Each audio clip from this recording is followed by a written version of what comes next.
Bom, olá a todos, meu nome é Caio, sou estudante de Engenharia Elétrica no Unicamp e hoje eu vim apresentar para vocês o trabalho de fim de curso intitulado Análise de Risco de Ilhamento Não Intencional em Redes de Distribuição com Geradores Síncronos, baseado na formação de zonas de não detecção obtidas por algoritmo de aproximações sucessivas. A orientadora desse trabalho foi a professora Fernanda Trindade e ele foi desenvolvido no segundo semestre de 2023.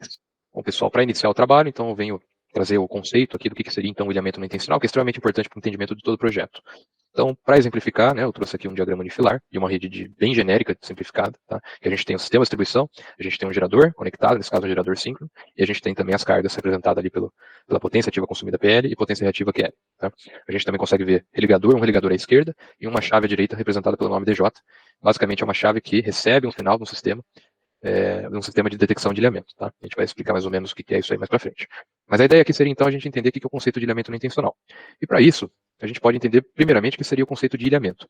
Então, imagine que essa rede está energizada, né? Parte da energia que está fluindo por ela está vindo pelo gerador síncrono, parte está vindo pela concessionária, e a partir do momento que o religador da concessionária, esse RL, por algum motivo, ele abre, a porção da rede que está a jusante dessa chave, ela fica imediatamente após a abertura da chave, apenas energizada pelo gerador síncrono. Tá? E esse conceito, então, dessa porção à direita, a jusante da chave ficar energizada, a gente chama de ilhamento. Então, ilhamento pressupõe que parte da energia não está conectada com o sistema da concessionária e mesmo assim está com energia, nesse caso, energia vindo do gerador. Tá?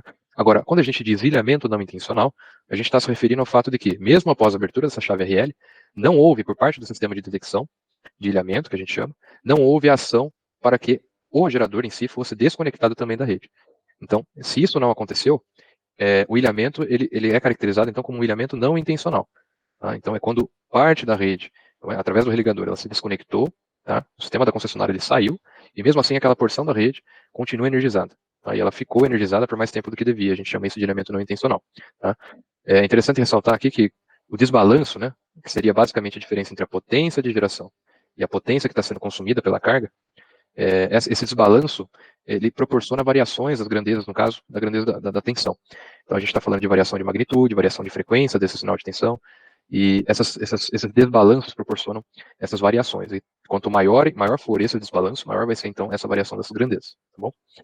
Agora que eu disse um pouco sobre essa parte de desbalanço e o quanto isso implica nas variações da tensão da rede, é interessante aqui ressaltar como é que funciona a parte de variação de potência ativa, né, e o que ela implica de variação na tensão, qual característica da tensão ela afeta, e desbalanço de potência reativa. O que o desbalanço de potência reativa afeta também, qual característica da tensão ele altera.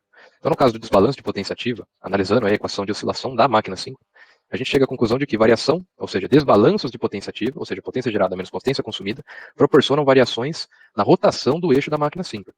Se a frequência da tensão elétrica que está na rede depende da velocidade de rotação do eixo, significa então que o desbalanço de potência ativa proporciona então variação na frequência da tensão elétrica.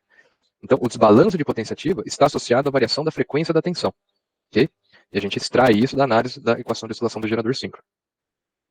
Se a gente for agora analisar do ponto de vista de variação, né, de desbalanço de potência reativa, a gente vai ver que, através das equações de corrente de eixo direto e corrente de eixo em quadratura, a gente consegue chegar depois a uma expressão final, que ela não é facilmente, se não é impossível, né, de resolver, mas analiticamente falando, muito difícil, né? Mas a gente recorre a métodos numéricos para poder resolver. E no fim das contas, a gente chega que a conclusão de que a variação da potência reativa, ela proporciona uma variação na amplitude, na magnitude da tensão, ao invés de mexer na frequência fortemente como a variação de potência ativa mexe. Então, a gente tem aqui uma exemplificação de como é que a equação trabalha com os parâmetros do gerador, e nesse caso aqui, para a obtenção do valor da tensão final em função do tempo de detecção de ilhamento que a gente espera, a gente consegue definir numericamente como é que seria o valor da tensão em PU na saída do gerador, para uma determinada variação de potência reativa. Tá? Então, para resumir, o que a gente pode concluir aqui, variação de potência ativa, ou seja, desbalanço de potência ativa, implica na variação da frequência da tensão, e variação de potência reativa implica na variação da amplitude da tensão. Beleza? E olhando agora do ponto de vista de esquema de detecção de ilhamento, né, eles vão precisar então analisar essas grandezas, né, para que se conclua acerca da ocorrência do ilhamento. E, portanto, na possibilidade de desconectar o gerador quando esse evento acontecer, um determinado tempo requerido pela própria concessionária por norma. E para a gente entender um pouco mais o contexto dos esquemas de antilhamento que existem, basicamente a gente tem técnicas remotas e técnicas locais, beleza? Então técnicas remotas partem do pressuposto de conhecimento de teorias de telecomunicação e por aí vai. E nas técnicas locais a gente já tem duas ramificações, que seriam as técnicas passivas e as técnicas ativas. As técnicas ativas elas vão estar injetando sinais na rede, e a partir de respostas a esses sinais que a rede tem, você coleta informações como impedância, variação de tensão e por aí vai. No caso das técnicas passivas, a gente somente faz a leitura, ou seja, a gente faz uma amostragem das grandezas que estão presentes na rede, por exemplo, tensão e corrente. No caso, se a gente for analisar a tensão, a gente pode pegar a magnitude da tensão, a gente pode pegar a frequência da tensão, a gente pode pegar a taxa de variação da frequência dessa tensão, eventualmente, se a gente medir tensão e corrente, a gente consegue pegar a potência. Tá? Nesse trabalho, a gente só vai explorar a questão de analisar a frequência, seja ela sub ou sobre frequência, né, ou a taxa de variação dessa frequência.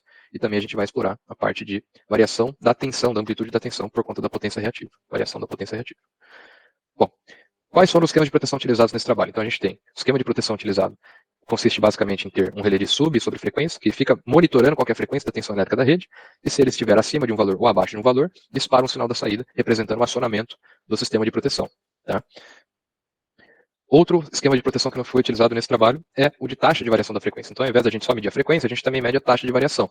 Então, a gente passa por um sistema que faz a derivada da frequência, depois a gente passa por um filtro, tira o módulo, e depois compara com o ajuste colocado nesse sistema de proteção. Tá bom? A gente também tem, por fim, um esquema de proteção baseado na leitura da magnitude da tensão. Então, ele tira a média móvel RMS do sinal e compara com os ajustes de sub e sobretensão do sistema. Bom, olhando agora do ponto de vista de falha no sistema de proteção. Como é que funciona essa questão de falhar? E como é que a gente relaciona isso com o desbalanço de potência? Então aqui eu trouxe, de novo, aquela rede simplificada do diagrama unifilar. E à direita a gente vê na figura 9 a curva de carga, tanto ativa quanto reativa, e a potência que está sendo gerada pelo gerador, tanto ativa quanto reativa. Nesse caso, o gerador foi modelado para injetar uma potência ativa e uma potência reativa constante, por isso que ele é uma linha reta, esse tracejado. Então, ao longo do tempo, a gente vê que a curva de carga vista pelo religador, ela varia, tanto ativa quanto reativa. Tá? E quanto mais próximas essas curvas de carga estão do ponto de operação, né, da potência que o gerador está injetando, ocorrendo a abertura do religador, aquele desbalanço de potência entre potência gerada e potência consumida, ele acaba sendo menor.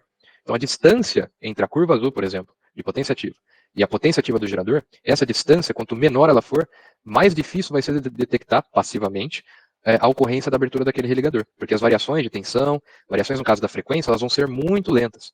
Então não vai dar tempo de o sistema de detecção de elementos entender que aconteceu a abertura da chave. Tá? A gente está falando de tempos de 500 milissegundos, de 1000 milissegundos, depende do que o ajuste de sensibilidade que foi feito está padronizado ali para fazer. Mas basicamente a gente tem que fazer essa leitura, que quanto menor a distância entre a curva de carga e a curva de potência injetada pelo gerador, mais difícil é de se detectar o evento de elemento por parte da abertura do religador da concessionária. Então o sistema de proteção ele falharia naquela situação em que os pontos estão muito perto das potências injetadas, né, do gerador. E a região que caracteriza, né, os limites de potência reativa e de potência ativa, né, os desbalanços limites de potência ativa e reativa, formam o que a gente chama de zona de não detecção, ou seja, qualquer ponto de operação, variação de potência ativa ou reativa, que esteja no interior dessa zona de não detecção, implicará na não detecção da abertura daquele religador que ilhou o sistema. Então, essa zona de não detecção é extremamente importante para a gente definir quais são os limites, né, os desbalanços críticos a partir dos quais a gente garante que o sistema de proteção ele vai atuar, né, ele vai se sensibilizar, e quando ele está dentro da zona de detecção, a gente garante que ele não vai se sensibilizar naquele tempo mínimo requerido pela concessionária para atuar. Tá? E agora eu venho discutir as metodologias que foram utilizadas, baseadas aí basicamente em reduzidas simulações de transitório eletromagnético, para a gente determinar os limites, né, dos desbalanços críticos dessa zona. Então, o primeiro método que a gente utilizou foi o método incremental. Eu chamei de incremental, tomei a liberdade de chamá-lo de incremental, porque basicamente o que ele faz? Ele pega a mesma rede, tá, uma rede bem reduzida, tá, e ele vai aumentando o desbalanço de potência ativa e reativa incrementalmente. Então, para cada interação que ele faz, para cada simulação que é executada, ele coloca um incremental de potência, de desbalanço de potência. Então, eu vou aumentando a potência da carga aos poucos, de tal forma que o desbalanço ele vai aumentando. Seja, se eu quiser aumentar a quantidade de potência que está sendo consumida pela carga, ou se eu quiser diminuir. Então, eu estou me afastando daquela condição de desbalanço nulo, que é onde a potência da carga é igual à potência do gerador. Mas eu posso aumentar ou posso diminuir. Por isso, as curvas elas aparecem aqui como ΔP1, ΔP2, ΔQ1, ΔQ2. E eu vou fazendo isso, no caso de potência ativa, variando a potência ativa da carga, de fato, dentro do ambiente do Simulink. Tá? E no caso da potência reativa, eu vou variando a potência de um capacitor, por exemplo, ou de um indutor. Eu vou aumentando as duas, dependendo do que eu quero fazer de avaliação. Qual o desbalanço crítico que eu estou interessado em determinar. Bom, a gente percebeu que aquele método ele leva muitas interações para ser finalizado. E a gente chegar no fim, na última interação, que define qual que é o desbalanço crítico. Então foi desenvolvida uma metodologia justamente para que a gente pudesse obter um resultado igual ao que foi proposto pelo método incremental, só que de uma maneira mais rápida. As simulações de transitório eletromagnético, elas são demoradas. E, naturalmente, é de se esperar que a gente consiga desenvolver alguma coisa que seja melhor, ou seja, que ainda utilize essas simulações de transitório eletromagnético, mas que faça menos iterações, portanto leve menos tempo para obter o mesmo resultado. E nesse caso, ela se baseia, ao invés de eu aumentar o desbalanço crítico de maneira incremental, eu fazer isso através de aproximações sucessivas. Então eu chuto um valor inicial de desbalanço, verifico se o sistema de proteção ele atuou ou não, e com base nessa informação dele ter atuado ou não ter atuado, eu utilizo o histórico de atuações desse relé ao longo das iterações e sempre vou me basear no valor médio das últimas iterações. Ao invés de eu incrementando aos poucos, eu vou utilizando sempre o valor médio das iterações que foram realizadas e que dependem do sistema ter conseguido detectar ou não. Então, esse é um algoritmo que funcionou muito bem para essa situação e a gente teve um ganho de velocidade muito grande em relação ao método incremental. A gente já vê que tem muito menos pontos e que a convergência para chegar no desbalanço crítico, com a mesma condição de parada, 10 kW no caso, a gente conseguiu chegar no mesmo resultado. Então, para mostrar para vocês numericamente os resultados que nós obtemos, eu coloquei aqui em cima na tabela 2 representado os desbalanços críticos que foram encontrados pelo método de aproximações sucessivas e pelo método incremental. A gente vê que eles são muito próximos. Tá? E graficamente falando, a figura 12, sobretudo a figura 13, ela mostra o quão próximos estão, né, as zonas de não detecção que foram formadas a partir do uso dessas duas metodologias. Em termos de esforço computacional, a gente vê na figura 12 que o método incremental ele faz muitas, mas muitas interações. Então, na tabela 3, ele vem ali embaixo e mostra para a gente. Ó, o método incremental foram 488 simulações de transitório eletromagnético. Enquanto que, na aproximações sucessivas, para obter o mesmo resultado, nós utilizamos 54 simulações de transitório eletromagnético. Então, a gente tem um ganho de velocidade para a obtenção do resultado de 9 vezes.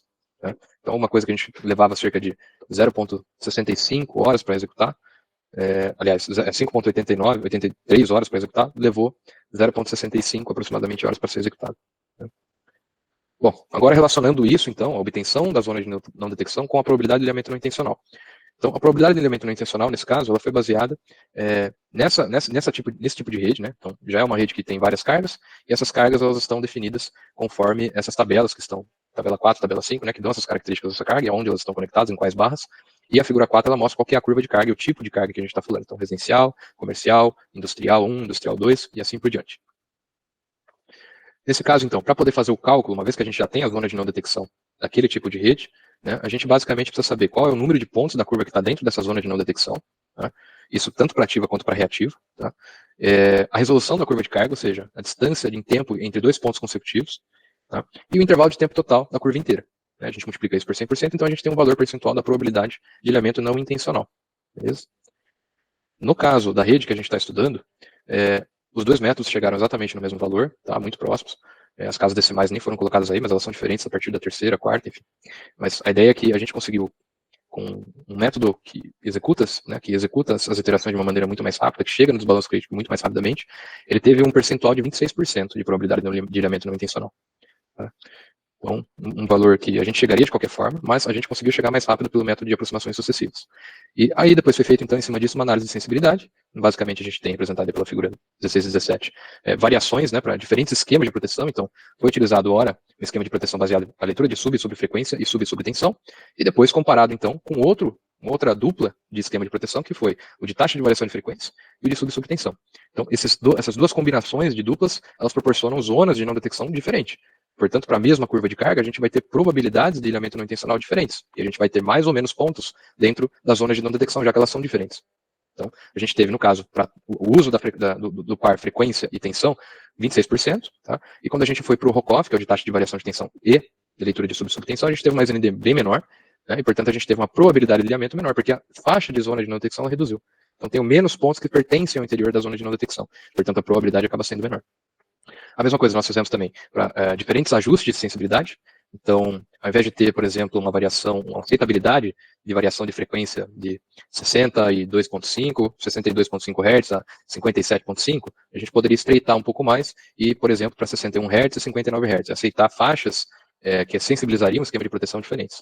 Então, quando a gente vai para um ajuste sensível, a gente tem, quer dizer, uma redução da faixa de limite, né, da operação dos relés, e, portanto, a gente vai ter uma redução na probabilidade, porque o sistema fica mais sensível, e, por outro lado, se a gente colocar no sistema não sensível, ou seja, se a gente aumentar a faixa de operação desses relés, a gente vai ter uma probabilidade de alinhamento não intencional muito maior, porque a zona de não detecção vai ficar muito maior. A figura 18 ela mostra claramente que a gente tem um alargamento da zona de não detecção no sentido de potência ativa. Ela aumenta bastante e também aumenta um pouco na potência reativa, mas mais ainda na potência ativa. Outro tipo de estudo foi em diferentes tempos de detecção. Então, aumentar o tempo de detecção requerido pela concessionária para caracterizar o ilhamento. é um termo também de estudo de sensibilidade, foi feito esse tipo de análise, a gente conclui que quando a gente aumenta o tempo requerido, a gente reduz significativamente a zona de não detecção, e, portanto, dependendo da curva de carga, ela pode passar a nem entrar na zona de não detecção e, portanto, ter probabilidade nula de acontecer o ilhamento não intencional, que foi esse caso. A mesma coisa a gente fez também para diferentes capacidades de geração. Então, quando a gente saiu de um gerador menor para um gerador maior, a gente obteve um alargamento da zona de não detecção por conta do aumento da inércia, né, do eixo da máquina, enfim, do conjunto eixo-máquina, mais a máquina primária, que nesse caso foi uma turbina a vapor. Né? Então a gente teve para 15 mega, 67% de probabilidade de ocorrência de ilhamento não intencional, tá? E por quando a gente reduz o tamanho do gerador naquele caso, a gente vai para 35,42%. E o que a gente pode concluir, em função de todo esse estudo, é que a comparação entre os algoritmos de aproximações sucessivas incremental revelou uma eficiência significativamente maior do primeiro. Então, a gente teve lá um algoritmo que executou e que chegou no mesmo resultado em 9 vezes, ocupando 9 vezes menos tempo. Então, a gente teve um ganho muito grande com o desenvolvimento desse algoritmo. A análise de sensibilidade está com a importância, então, dos ajustes dos relés de antilhamento, mostrando que esquemas mais sensíveis, eles podem reduzir as zonas de não detecção, mas, por outro lado, a gente pode também ter um aumento do risco de falsas detecções. Então, é preciso achar um meio termo. A gente não simplesmente pode aumentar a sensibilidade, na tentativa de diminuir a probabilidade de ilhamento não intencional, porque se a gente diminuir muito essa faixa, a gente pode incorrer em variações normais e naturais da carga, né, do desbalanço, sem necessariamente ser uma abertura de um religador, pode implicar na falsa interpretação dos relés de que houve um ilhamento. Então, é preciso achar uma solução de compromisso aí, de tal forma que a gente não seja tão sensível a ponto de detectar falsamente eventos de ilhamento, mas a gente não pode também alargar demais, porque senão a gente acaba não detectando o ilhamento quando de fato o religador abre. Notavelmente, o aumento da capacidade de geração resultou em um aumento da probabilidade de ilhamento devido ao alargamento da zona de detecção, a gente viu isso nos slides anteriores, e por fim, os resultados obtidos eles contribuem para uma compreensão mais aprofundada do impacto de diferentes variáveis no sistema, fornecendo, inclusive, através desse trabalho, boas referências para o aprimoramento dos esquemas de proteção e a gestão segura de sistemas de distribuição elétrica. Então, esse foi o trabalho de conclusão de curso, e eu agradeço a atenção de vocês.